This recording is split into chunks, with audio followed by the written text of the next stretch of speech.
بسم الله الرحمن الرحيم السلام عليكم ورحمة الله وبركاته كلنتي وناكسان خيارتنا مeel kastoo aad joogtaan ku soo dhawaada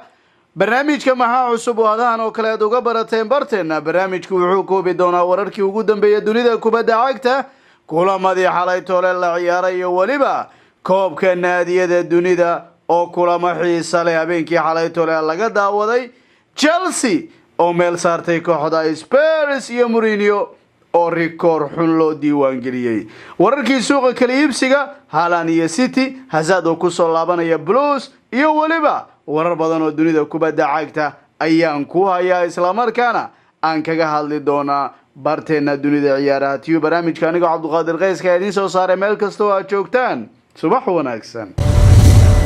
kulanti wanaagsan ciyaarteena meel kasta oo aad joogtaan ku soo dhawaada barnaamijka maxaa cusub hadii aad nagu cusub tahay daawade fadlan subscribe noo saar si share garay saaxiibadiina la wadaaga aanu ku bilownay naadiga kubadda cagta ee Blues Chelsea waxay meel saartay kooxda Spurs Stadium markii iyadu ay booqatay garoonka Spurs Stadium ciyaar xiiso badan oo ka dhacday halkaasi ciyaartu waxay ahayd mid si weyn loo wada sugayay waliba xitaa fiidnimo jimcaha ku soo aaday isla markaana ciyaartu waxay ahayd mid dhadhankeedu aad iyo aad u cajiib ahaa inkastoo Blues iyadu ay adkaatay haddana bandhigeedu wuxuu ahaa mid cajiib ah qaybta hore iyo waliba inta badanba guud ahaan ciyaarta waqtiyada qaar Spurs waxay lahayd fursado laakiin 24 daqiiqo markii ay ahayd Jorginho ayaa gool ugu shubay kaasoo ah gool kulaad waxaana tani ay ka dambeysay kadib markii Eric Dier uu ku taabtay xarunta 18 taa oo ka caagan in la isku taabto Dier ayaa ku taabtay xidiga Timo Werner waana waxa keenay wiilka in lagu ciqaabo gool kulaadka sidaaba looga adkaaday Jose Mourinho Blues meel bay saartay waliba xitaa xilheereedkan waa laga yaaban yahay 88 kulan asalka 215 kulan oo horyaalka Premier League xilheereedkan laga ciyaaray waxa guuleysatay 88 kamid ah marka la eego kooxaha martida macnaha bedelkeeda gurigooda kooxaha ku ciyaaraya waxa leeyahay waxay kuwa dhibaato soo gaaraysa marka la eego jugta baa lagu hayaa oo kooxaha martida ah mar walba way guuleysanayaan baa 88 baa guuleystay 79 waxay kuwa gurigooda ku adkaaday marka minani markay yihiin kooxaha martida ayaa awood badan baa leeyahay laga yaabaya marka hadaba naadiga kubadda cagta ee Tottenham ayaa 3 guul daro xiriir ay ku dhacaysa tan iyo November 2012 waqtigaasi Spurs waxa hogaaminayay Andreas Villas-Boas Thomas Tuchel wuxuu noqonayaa tababarihii ugu horeeyay ee saddexdiisa kulan ee ugu horeeya Blues Lelia isla markaana clean sheet ka baxa oo isagoo shabaqiisa aan wax gool laga dhalin hore waxa uu sameeyay ninka Jose 3 jeer ayuu sidaas isagu kulamadiisii ugu horeeyay ku sameeyay waqtigii ugu horeeyay ka hadlaya ee uu isagu la qaatay Blues waa August 2004 hadii kulanka soo aadan clean sheet uu qaato Thomas Tuchel waxay ka dhigan tahay isagu in meesha ugu sareysa uu ku fariisanayo isla markaana uu noqonayo macalinka 4 jeer haysta marka Jose ayaa 3 jeer haysta lagu leeyahay waliba xitaa Jose Mourinho 327 kulan oo gurigiisa uu ku ciyaaray baa leeyahay naadiye kala duwan oo isagu soo leeliyay wiliga maysan dhicin marka kulama xiriir gurigiisa markaasi looga adkaado hore Liverpool baa u soo garaacday xalay toolana Spurs waa la xaqay kadib markii Blues ay ku horkufeen xiliyaareedkan waa cajiib baa leeyahay London waxay leeyihiin Chelsea annaga ka boqorada waa Blue bay leeyihiin laakiin waxbaan idin sheegayaa mid kale ayaan idin xasuusinayaa boqorada dhabta xalay toole boqorada ahaydeen oo darbi idinka adkaaday waan ogahay laakiin kooxda ugu dhibcaha badan ee ka dhisan magaalada London iyada ayaa ah boqorada leeyahay City kaalinta koowaad bay ku jirtaa iyadu 47 dhibcood bay leedahay labaad Manchester United ayaa 44 dhibcood bay leedahay Leicesterna waa saddexaad 42 dhibcood afraad waa Liverpool kaalinta afraad bay ku jirtaa 40 dhibcood bay leedahay Emma West Ham ayaa shanaad ah naadi London ka dhisan oo West Ham ka dhibco badan kuma jirto baa leeyahay inta kale iyaga ayaa ka dhibco badan marka West Ham baa iyadu marka shanaad kadib lixaad ay ku jirtaa Chelsea waa soo gurguratay halka sideedaad ay ku jirto kooxda Spurs iyadu marka 3 dhibcood bay leedahay Thomas Tuchel ayaa habeenkii xalay toolaa ka hadlay dhaawaca xidiga Thiago Silva kaasoo isagu dhaawac looga saaray kulanka wuxuu sheegay in dhaawiciisu uu yahay mid halisa islamarkaana ay sugi doonaan baaritaanka. marka wuxuu leeyahay wiilkan waa halis oo dhaawiciisu halis ayaa uu muuqdaa, laakiin baarista ayaan sugi doonaa buu leeyahay. waxa uu sidoo kale ka hadlay kooxda kubadda cagta ee Blue Chelsea sida uu ciyaartay islamarkaana wuxuu sheegay xidiguhu inay cajiib ay ahaayeen. wuxuu yiri tijaabadan cajiib bay ahayd islamarkaana qaybta hore gacanta baan ku haynay, ciyaartuna waxay ahayd mid cajiib inkastoo garoonku uu adag yahay buu yiri. waxaan qaybta dambe weynay kalsoonideena buu yiri. kubadhaysashada waan luminay laakiin waan rumaysnayn buu leeyahay annagu inaan wax ka bedeli karno. waan rumaysnayn annagu inaan wax ka bedeli karno islamarkaana sidoo kale wuxuu amaanay natiijada iyo waliba guud ahaan kooxda kubadda cagta Blues xidigaheeda difaaca, weerarka iyo suluuga ay u ciyaarayaan sida ay u dagaalayaan. wuxuu yiri xidigahu waa cajiib, anigu aad baan ugu faraxsanahay wiilashan buu leeyahay. waxaan haystaa xidigo tayadoodu cajiib ay tahay buu yiri, aniguna aad baan ugu faraxsanahay in xidigahan aan haysto buu tilmaamayaa. marka xalaytoole Mourinho isaguna waa hadlay, waxa uu leeyahay kooxdii fiicneed baa laga adkaaday. war anigoo fiican baa laga adkaaday buu leeyahay. Mourinho warkiisu waa ka isagoo BBC Sport la hadlayay, wuxuu isagu sheegay rigooradu inay sax ahayn marka la eego. anigu raayigayga wuxuu yiri rigoorada qaabka loo dhigay ma ahayn buu yiri mid sax ah, maba aha buu yiri rigoore, maxaa rigoore la dhigaaba gool kulaad maaha buu leeyahay. wuxuu yiri dhaawaca taabashada maaha mid halisa buu yiri, sidaas daraadeed waa arin xanuun badan islamarkaana adag taasoo kale in lagaaga guuleysto buu leeyahay. garsooraha see u aragtaa baa la yiri. wuxuu isagu sheegay garsooraha inuu ka mid yahay kuwa ugu fiican Ingiriiska marka la eego. marka waa kaayo, laakiin ima cajibin buu leeyahay in rigoore la siiyo kooxda kubadda cagta Blue Chelsea. xalaytoole gabar wariyaa oo la yiraahdo Alison Bender iyo waliba Jose Mourinho ayaa loo feestay su'aal bay weydiisay oo quseysay marka xidiga Gareth Bale kaasoo ama ku jooga kooxda kadib markii isagu isku leeyahay haddana fursad aan la siino Lucas Moura iyo waliba Lamela iyagu way ciyaareen. waxay weydiisay marka sababta ka dambaysa fursad inuusan helin wiilka markaasi oo uu siin waayay isla markaana uga doortay xidiga kale. wuxuu yiri war ma ku sheegaa waa su'aal fiican buu yiri laakiin ma mudnid buu yiri adiga in lagaaga jawaabo. adigu ma mudnid oo ma istaahishid in su'aasha aan kaaga jawaabo. gabadhii wariyahay sidaas buu leeyahay. ninka waa Mourinho waa ninka dad maqli jirtay waa lacas. ninka Mourinho waa ka ninka wariyihiisu su'aasha weydiiyay gabadhii wariyahay dhulku la galay waa ka dhibka uu geystay oo meel buu saaray marka Spurs marka xalaytoole waa la xasuuqayo, xalaytoole waa la garaacay oo kooxda kubadda cagta ee Blues Chelsea iyaga ayaa ahaa amiirada Ingiriiska. wiil la yiraahdo Emerson Carioca waxa uu isagu u dhashay Brazil, wuxuu ka ciyaaraa dalkaasi kubadda wadanka Brazil, waa 25 jir. wuxuu sabab u ahaa 22 laacib oo garoon ku jirta ciyaar ka dhacaysa wadankaasi inay gacmaha isula tagaan midba midku ka gaaro isagu u garaaco. tani waxay ka dambeysay Emerson Carioca kooxda uu ciyaarayay in gool ay dhaliso, laakiin meeshii lagu dabaaldegay buu tagay markaasuu ninkii hub ka dhigtay. ninkii hub la'aan buu markaasi isagu wajahay kooxda. markii isagu hub la'aan uu noqday marka qaaban wanaagsan buu isagu dhaqmay markaasa tii ku dhacday waa la ogaa isaguna gacmaha la isula tagay. marka waxba la isuma reeban. marka Pique wuxuu isagu waraysi siiyay mid kamid ah warbaahinta dalkaasi Spain, wuxuuna ka hadlay waxyaabo badan oo quseeya naadiga kubadda cagta Barcelona, Lionel Messi, Neymar Jr iyo waliba Sergio Ramos. xitaa ninka kale ee Perez waa soo hadal qaaday. ninkan weerar adag buu ku qaaday Josep Maria Bartomeu iyo waliba qaabkii uu maamulay waqtigiisii ugu dambeeyay kooxda kubadda cagta ee Barcelona uu la qaatay. sidoo kale Ramos ayuu ka hadlay, wuxuu sheegay anigu Ramos cilaaqad wanaagsan baa igala dhaxaysa buu leeyahay, laakiin kama hadlayo heshiis cusboonaysiintiisa. sidoo kale wuxuu sheegay Florentino Perez inuu yahay hogaamiye leh mawhibad isla markaana qaraaraadkiisa ama go'aamada uu qaadanayo war ha ku cajibiyeen ama yeesan ku cajibin buu yiri, laakiin waa shakhsi mawhibad u leh inuu hogaamiyo koox buu leeyahay.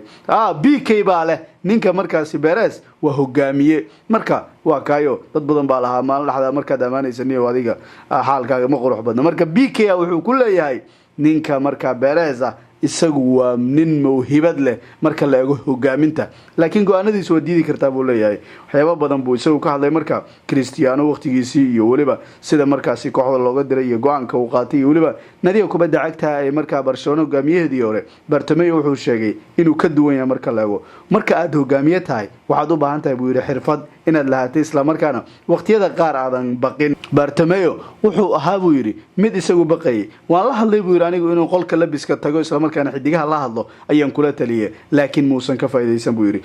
wuxuu sheegay Suarez in Edis isagu uu xamilayo isla markaana cid kale aysan xamilayn qaladka cid kale ma xamilayso buu leeyahay Atletico waxa uu la sameeyo sanadihii ugu dambeeyay halkan waa ka sameeynaya buu leeyahay sidoo kale waxyaabo badan buu ka hadlay qusay xidiga Lionel Messi wuxuu sheegay isagu si toos ah inuusan uga hadlayn heshiiskiisa isla markaana uusan galeyn xitaa qadiyada Neymar uu sheegay inay xasaasi tahay isla markaana aysan qusaynin laakiin wuxuu eedeeyay xidiga la yiraahdo Di Maria abaan wanaagsan isagu la tacaamulay wuxuu yiri macquul maaha wiilkaasi qaabka markaas isagu u dhaqmayay waliba sida uga hadlay Lionel Messi laakiin masalan buu yiri xilaareedkii hore sida uu doonay Messi kadib guuldaradii Bayern Munich waxay ahaayeen waxyaabo adag oo soo maray kooxda kubadda cagta Barcelona buu leeyahay qadiyada Neymar aad bay xasaasi u tahay laakiin wuxuu yiri anigu ma rabo inaan ka hadlo umuro badan aan galo hadda koor ba Sakueda ma dhahayo kalmada Sakueda macnaheedu waa sii joogaya kulaha bartiisa rasmiga uu ku soo qoray marka Sakueda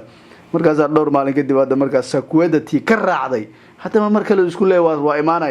imaanaya dambafkiisa laga maqlino Neymar damba soo sheegaya maqlayba marka waa ka kulamada koobka UEFA Champions League dad fara badan baa ka taagan baa leeyahay qaabka uu noqonayo koobka UEFA Champions League kulamadiisuna ay iyagu noqon karayaan Atletico Madrid iyo waliba Chelsea dad badan baa ka taagan hadii Spain iyagu booqanayaan isla markaana ciyaarta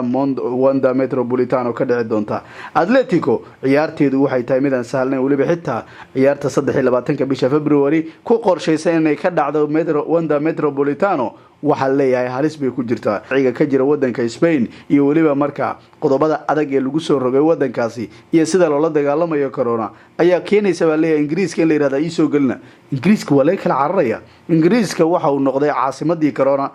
Ingiriisku wuxuu noqday gurigii corona baa leeyahay waa laga kala cararay 17 bisha February marka hadda waxa leeyahay kulanka masalan oo waqtiga ugu horeeyay markaasi la arki doono ciyaarta Liverpool iyo Leipzig sidoo kale waa ciyaar kale Jarmalka iyo waliba marka ay sugayaan labada naadi waxay sugi doonaan ciyaarta Champions League Rojo Blancos lama garanayo sida noqon doonto baa leeyahay marka kulamada Champions League shaki badan baa laga qabaa qaabka ay u dhici karayaan iyo waliba hadii la ogolaanayo sharciyada adag ee lagu soo rogay isu gudbida wadamada iyo dadkoodu inay isu dhaafaan ayaa marka booq fara badan ciyaaraha ay ka taageen hadaba ciyaaraha xiisaha badan ee koobka naadiyada dunida ee wadankaasi Qatar si weyn uga socda habeenkii xalay toole kulamo xiiso badan baa laga daawaday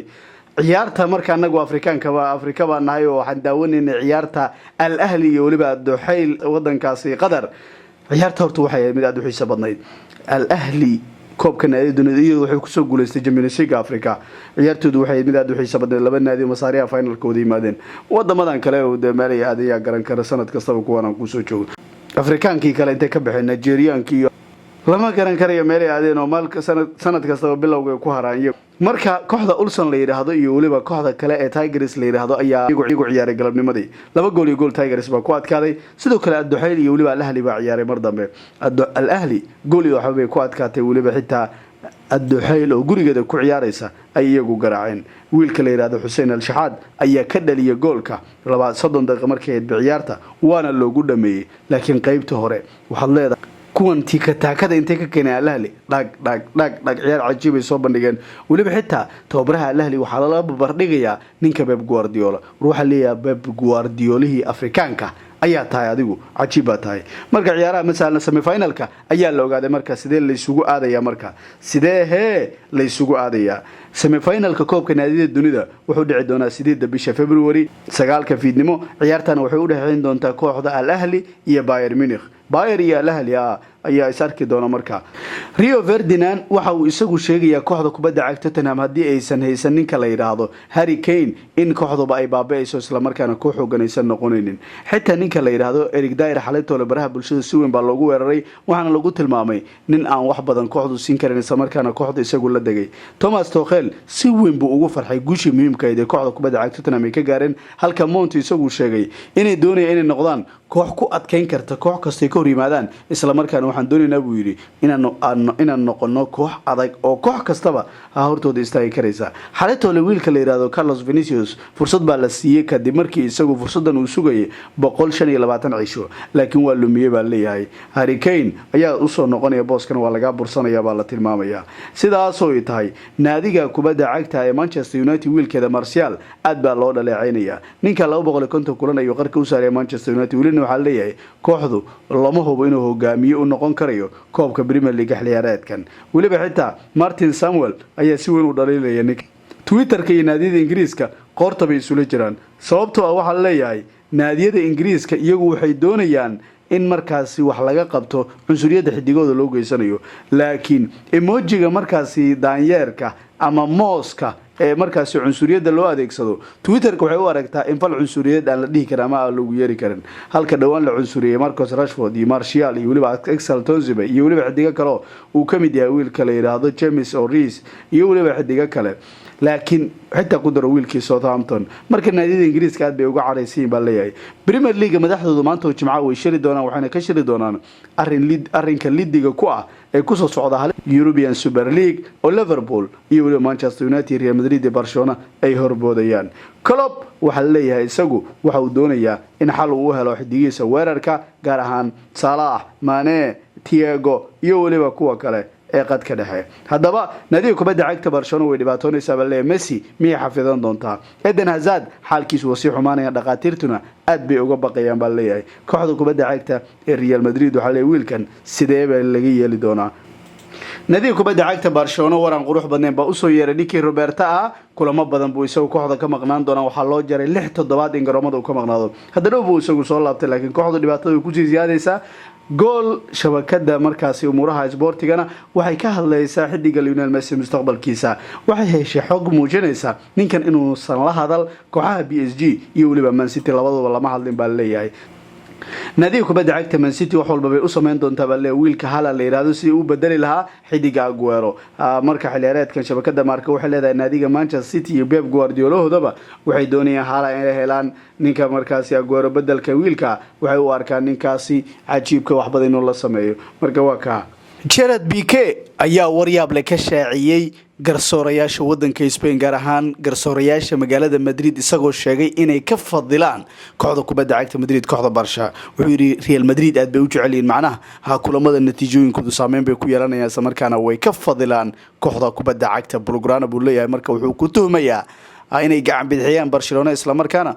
sidee bay u leeyahay sidee Real Madrid aad bay u gacan bidixiyaan buu leeyahay Barcelona. shabakada Defensa Central ee ka soo baxda magaalada Madrid waxay ku waramaysaa wiilka flopka kooxda kubadda cagta Real Madrid Eden Hazard in ay doonayso Chelsea isla markaana 88 milyan buu ugu fadhiyaa walow la sheegayo lacag ka badan. naadiga kubadda cagta Real Madrid waxa leeyahay marka dalab uga imanaya kooxda kubadda cagta Blues kaasoo ah in qiimo jaban suuragal ay tahay wiilkan inay ku qaataan isla markaana Eden Hazard la geeyo garoonka Stamford Bridge. saas bay leedahay shabakada Defensa Central. gudaha barnaamijka maxaa cusub anaga intaan kulmi doona barnaamijka midnimada. salaam.